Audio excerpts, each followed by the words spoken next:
The U.S. Secretary of Defense Lloyd Austin has spoken with Israeli Defense Minister to review regional threats and reaffirm America's unwavering commitment to Israel's security.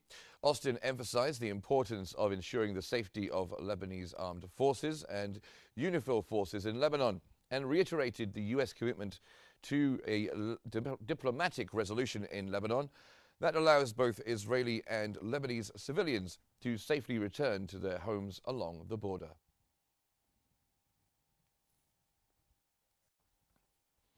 Israeli forces struck a residential building in Beirut's Buster neighborhood, killing 11 people and injuring 63 others. That's according to initial reports. Israeli media claimed the attack targeted a building housing Hezbollah's head of operations, Mohammed Hader.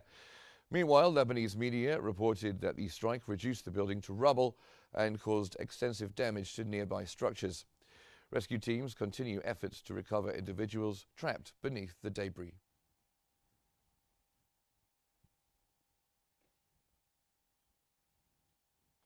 An Israeli airstrike has hit a beach in Tyre, southern Lebanon, killing 2 and injuring 1.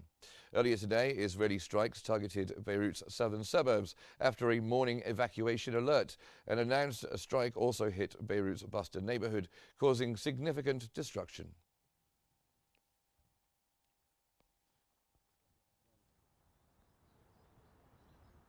French President Emmanuel Macron and the US President Joe Biden have stressed the urgent need to restore peace and security in the Middle East. In a phone call on Friday, the Elysee Palace reported that the two leaders underscored the importance of achieving a ceasefire in both Gaza and Lebanon. Focusing on Lebanon, France and the United States are closely coordinating efforts to secure a truce along the Blue Line. Their aim is to facilitate the safe return of displaced people to their homes, in line with the UN Security Council Resolution 1701, while reaffirming Lebanon's sovereignty.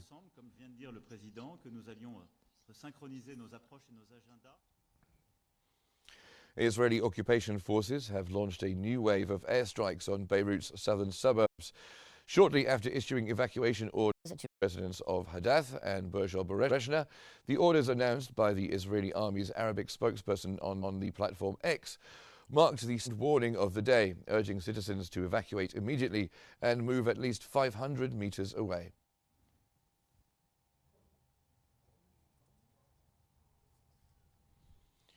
United Nations agencies have raised alarms over the escalating humanitarian crisis in Lebanon. At a press conference in Geneva, officials from the World Health Organization, the UN High Commissioner for Refugees, and the UN Office for the Coordination of Humanitarian Affairs highlighted the worsening situation as Israeli military operations in Lebanon persist. They stressed growing uncertainty and fear among the Lebanese population as the crisis deepens.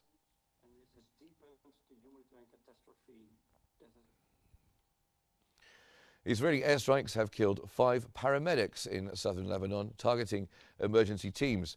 This brings the death toll of medical personnel to 214 since October last year, with 321 others injured. Lebanon's Ministry of Health reports that Israel has targeted 94 medical centers, 40 hospitals, and 249 healthcare vehicles, severely crippling the country's health infrastructure.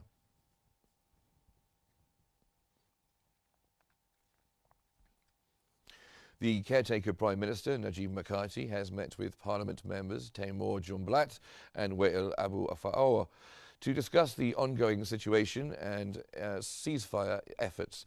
On Lebanon's 81st Independence Day, Mikati received congratulatory messages from global leaders, including Pope Francis, King Abdullah II, King Charles, and the Prime Ministers of Russia and Armenia.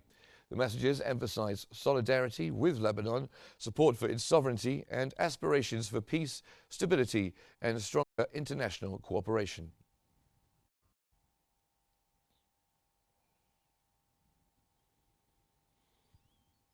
Lebanon again faces escalating violence as Israeli aggression intensifies, causing widespread destruction and deepening a growing humanitarian crisis across key regions.